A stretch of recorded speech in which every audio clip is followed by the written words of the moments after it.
Thank See, you. now it's got a red light on. Yeah, that's how you We're know. talking about your blowjobs. All right. Giving or receiving? That's a good question. How many blowjobs have you given? Less than one? Okay. Okay. All right, sorry. I got it. To Yeah. start with. No, I just didn't want to interrupt you. Let's go ahead and discuss it. All right. So as we've established during the podcast, sometimes I ramble on and talk over Matt and don't give him an opportunity to speak.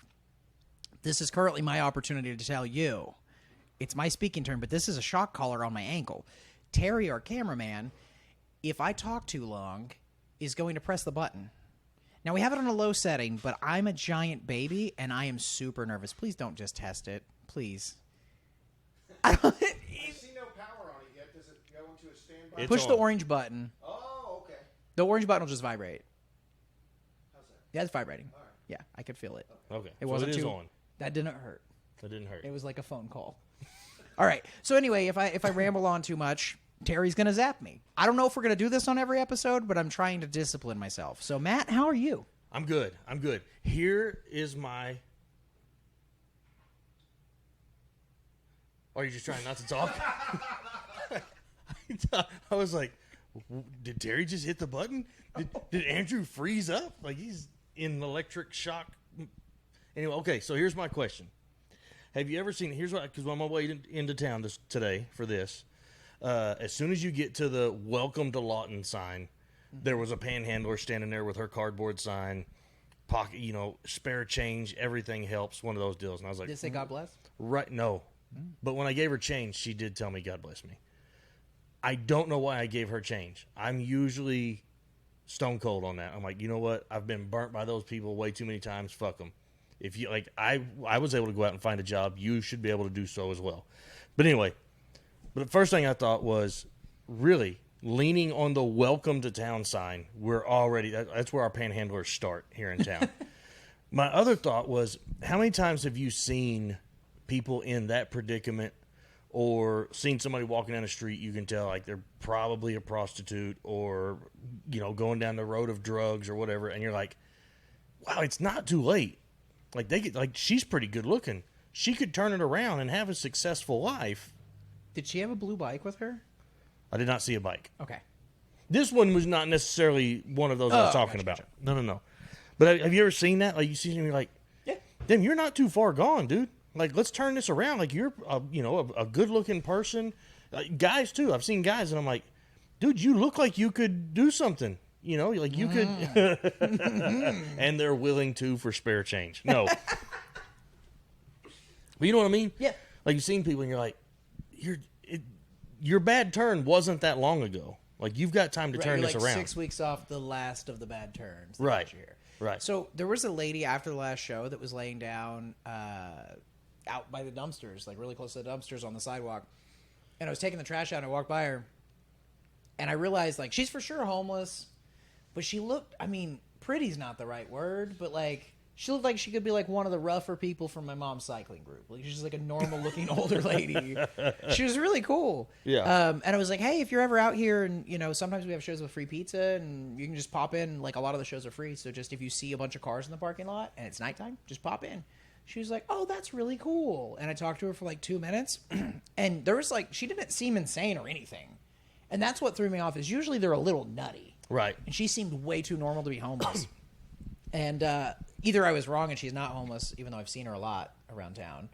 Well, most people that have a good place to go home and lay down don't also take naps next to dumpsters. Acid's a hell of a drug. So, Wow. Yeah. well, She could just be on a bad it trip. wasn't next to. It was like on the sidewalk right before you get to that end of the building. So Right. it's 20 feet from a dumpster. So could have just been stopping to take a break. Yeah. Walking she home. a long break. like Like she had a sleeping bag like and a shit. 3-month break. But no, I've always kind of had the same thought. Like what got you here? Why are you like this? And who didn't tell you you could probably just go mow some grass and make that rent check? Right. Like, that's one thing. I want to do a YouTube video. I think you would probably have fun doing this with me, actually, where we just have Terry follow us around and we go, we're starting our day with $0.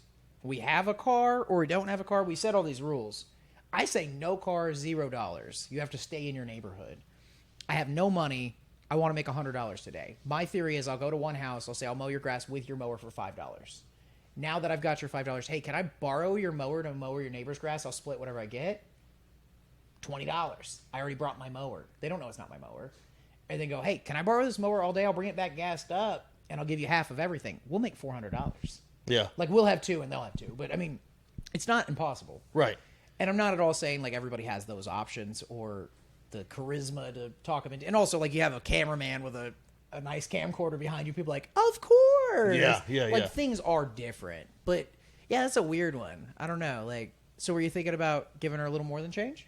No, Oh, okay. not at all. Like wasn't this is something I've thought about in the past because I have seen people like that. I'm like, dude, like you don't look too far gone yet. You could turn this around. And then just seeing that lady today made me think of it. She was not one of them. Right. She'd already turned the corner. She'd been You know what I mean? Like, a couple miles past the corner. yeah. She'd already. But I've also I used to have. I don't know if I talked about this on here before or not. We used to have a fence company, and we were one year that we were going really, really strong. And I had the whole crew in the truck with me. We'd just gone to eat, stopped by Walmart, bought a couple cases of water. We were going back to the job site. And I said, watch this, guys. And we pull up, leaving Walmart. There's a lot of panhandlers out there holding a sign, "We'll work for food or money." You offered him a job. Pulled up, and I said, "Hey, bud, jump in. Like, we got room." And he's like, "What do you mean?" I said, "Your sign says that you'll work for food or money." I said, "I'll pay you fair day's money for a fair day's work." He goes, "Dude, I had to get here early to get this spot. I can't leave." I was like, "Yeah, that's exactly what I thought." And I just drove off. Well, it really is. It's got to be easier than actual work for people that don't like to work. But the thing is, like, I've always kind of enjoyed hard things, so I'm a weird person to talk to about this. Right. Like you go, "Oh, that's really hard." You get all sweaty. I'm like, "Yeah, I like that." Yeah, and at the end of the day, you're like, "Dude, this green I got, I earned it." Yeah. Like, it feels good. I will say building this shop did not feel good because there wasn't like a reward at the end of the day. It's like, okay, I've only got 3 more months of this. And then when it got to the end, it's like, oh, now I got to deal with the health inspector. And Yeah. then when I got to the end of that, I was like, oh, now I got to get all the stuff out of the other shop. Like, it just felt never ending. I was just checking on his thumb. Sorry. But now, like, every time you come in and you've got, like, because this is the biggest booth you've ever given yourself. It's nice.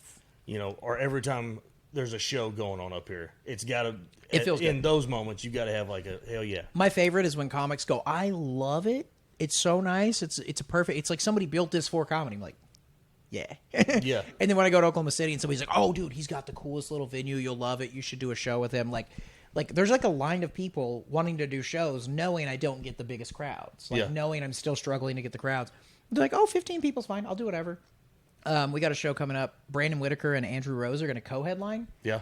And I talked to Andrew Rose a little bit about shows before, but like he kind of struck me as the I'm not going to show up and do your little tattoo shop mic type of guy. And now he's asking, and he was like, hey, I really want to do a show with you. And I think he thought I was trying to blow him off.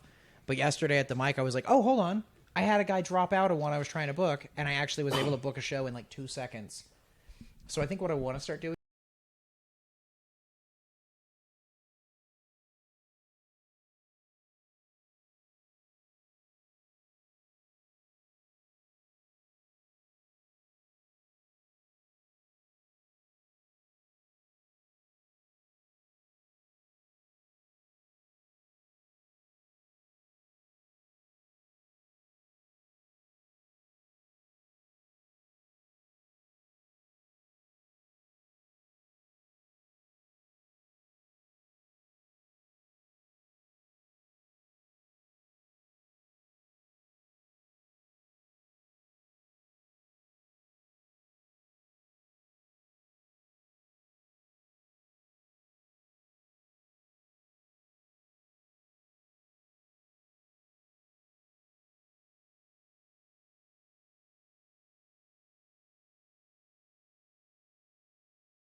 And then 4 or 5 minutes of just every 5 to 10 seconds, something worth giggling at. And then a big laugh every 20 seconds for the entire thing. Like, it was like very like boom, boom, boom, boom, boom, Right. boom, all the way across. It was amazing. And every bit he had, I think he just had like 3 bits, and that's just how they worked. Yeah. Like, and it all strung together too. It's like, you know, I'll be like, speaking of titties, the other day I was talking to my grandparents, like, Yeah. it's like, speaking of titties, nipples, like, it works. Like, Right. everything had a perfect segue. You could tell he really thought about it. I was blown away. I think he was one of the best I've seen, like, in that big of a venue. Who else was there? Rosebud Baker was Big J. there. Big J fucking murdered. I And he heard did crowd work. that Rosebud did well too. Yeah, she did good. I don't remember much of her material. I do remember going, I haven't heard a lot of her shit, and she's definitely different than I expected. Yeah. There was one girl I don't remember very well, and that probably isn't a very nice compliment. But there's just so much shit. It's so much. It's like, if you were going to see one comedy show a year, this is what you'd want to do. But I want to see one a week. It's like a huge production though. Yeah. Also, Dude. They had the fucking Burt mascot running around taking pictures with people. Burt Kreischer stops in the middle of everything to just take it in for a second and kind of talks and says weird shit and is Burt Kreischer. I was trying to remember who it was that did something that just, I don't know. They had 2 DJs. That was crazy. Like, it's a lot. It's a fucking full-on production. But Big J doing crowd work at a venue that size, and then the camera work working to where you can understand the crowd work. Like, they have a cameraman walking around, and it points to the people that he's fucking with. So he's talking to this doctor, and he's like, hey, you guys have kids? And they're like, yeah, twins, whatever. And they're doing all that, and you see them clear enough on the fucking camera on these huge screens that it feels like you're down there. Right. Where everywhere I've ever seen somebody do crowd work, and I'm more than... Honestly, if I'm at the back of a fucking normal-sized club, crowd work's kind of boring. Yeah. Because I'm 40 or 50 feet away. I'm like, I don't know what the fucking guy's face looks like. He said something about his mustache. I can't see his mustache. I'd say this was better than a club as far as crowd work goes. Better than being in the back. Not better than being 3 rows behind the people. But Right. It was... Dude, everybody just hit me. Everybody in the production side of this thing knows what they're doing, is what I'm Right. saying. I love the idea of massive shows that are that big and still good. Yeah. Still, you know, because comedy needs to be intimate, which is why comedy rooms, clubs are low ceilings, seats close to the stage. Everybody's right there. Tables that are 6 inches wide. Right. Yeah. Here, we're going to put 8 of you at this table. There's enough room for 3 glasses, but 8 of you have to Yeah, share. it's like, and you're going to put chips in it somehow. Yeah, you're going to be knee to knee with somebody you've never met. Like, you got no choice but get Yeah. to know people when you go to a comedy And club. I like that. I Yeah. hate that everywhere else, but we're all here for the same reason. Right, It's different than Walmart. right. The only thing I ever worry about, if you're going to go to a comedy club, please, for God's sake, go to the bathroom before the show starts. Because there's nothing like people trying to get up and move around and snake in between people to go to the bathroom in the middle of a show. First of all, if I'm on stage, I don't want somebody getting up and going, excuse me. This is a good joke, and you're ruining it for everybody that you're having to get move real quick. You know, like it's 90 minutes. You can hold PP for 90 minutes. I always do. 90 minutes after I have to pee is usually how I do it. The poor fucking host had to deal with that so much. That was the only downside, and that's uncontrollable for sure. Yeah. But everything was done so perfectly that it makes me go, oh, this is not like... In my mind, you make comedy too big, it takes the comedy out of it. It's like, it's Yeah. cool. Now it's a concert. Every fucking time they were between comics, it looked like rush hour traffic on foot. Just fucking hundreds of people going to the bathroom on every level. Just... Yeah. It was the craziest shit. I was like, where are they all fucking going? And then, like, by the third person, I was like, oh, they're all peeing at the same fucking time? Or going to get refills on their drinks. Yeah, and it's like, and then they're going to have to pee more. Yeah. That's another thing. Fucking pace yourself with the beers, guys. Vodka doesn't make you pee near as much, right? To get the same level of drunk. Never. Oh, yeah, not for the same level of drunk. 4 Yeah. shots is like 10 beers? I don't know. Let's say do 4 shots. Don't do 10 beers. Yeah. But yeah, it was when you go to stuff like that and you're like looking at it from the perspective of all the people that go there, it's kind of weird because they wouldn't go see comedy if Bert Kreischer didn't do what Bert Kreischer does. Like, they Right. wouldn't come to this, they wouldn't go to a comedy club, but they will go to that. So in my mind, somebody, maybe Mark Norman, needs to figure out a way to tell people, this is cool. You know what's just as cool? Cost half as much, and you can do it every 6 weeks instead of every year? All the clubs in your area. There's Right. fucking tons of them. Yeah. Find the middle. Yeah. Well, I mean, theater shows, like, that's the middle, I guess. Like, that Theo Von show at the Paramount. Paramount's not too big. It's, Right. I can't remember how many people it seats, like maybe 2,500 or something. But we were upper level, and it wasn't weird at all.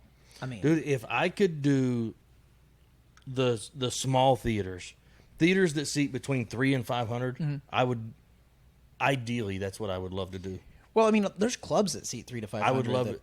Yeah, but a theater feels different. It does. It's kind of cool. It feels different. I like a bigger stage. Not even that I use that much of the stage. I don't do a whole lot of walking. If I've got a bigger stage, I will work the stage. Right. I'll go from side to side. But I don't do a running around. I'm not like a super active guy. But I like the feel of a small theater that seats between 300 and 500. And I watched the deal with Dave Chappelle's favorite room to do is the small room at the Comedy Store. The original room or the belly room? Do you know? I don't know. It seats like 80 people. I think that's the belly room. 70 or 80 people. Yeah, I think that's like upstairs. He I've said never that's seen his favorite room to do. it. Dave Chappelle's a maniac, though. Yeah. But, but he's also done Paycom. Yeah, and he knows what. He's done the Staples. Yeah. He's, not the Staples. He's Staples done the Arena. Staples. You know what I mean? He's done all of those humongous venues, but his favorite place to do is this place that's 80 seats. How long are you going to stay like that? I don't know. All right. So You're like Fire Marshal Bill. no, that it's. I don't know. I don't have the experience to say, but I think I will like theaters when I get to a point where, let's say I'm just opening for you and it's half filled and it's a 300 seater. When it's just enough that it kind of really feels like there's people there, and then you also have ushers that make people sit at the front. Yeah. Because that's the theater I did with you that had a decent amount of people in it. They were just fucking everywhere. Yeah. It's like they just go in and pick your seat, and you're like, all right, well, I don't want to be too close because they might talk about penises. It's like, yeah, we're going to talk about your penis. Like, sit close so I can tell you your penis is good. Like, dude, I'll be like, I like your jeans. I can see your dick through I them. try to explain that to people when they come in, because you hear people come in, they're like, we don't want to sit up front. We don't want to sit. I'm like, none of these comics are those comics. They're not the comics that are going to pick you out and roast you in front of you. That's what people are scared of. Like, People aren't scared of what I do. Like, that No. doesn't bother. Okay, that's what I thought. No. But it's like but like, Anthony Jeselnik?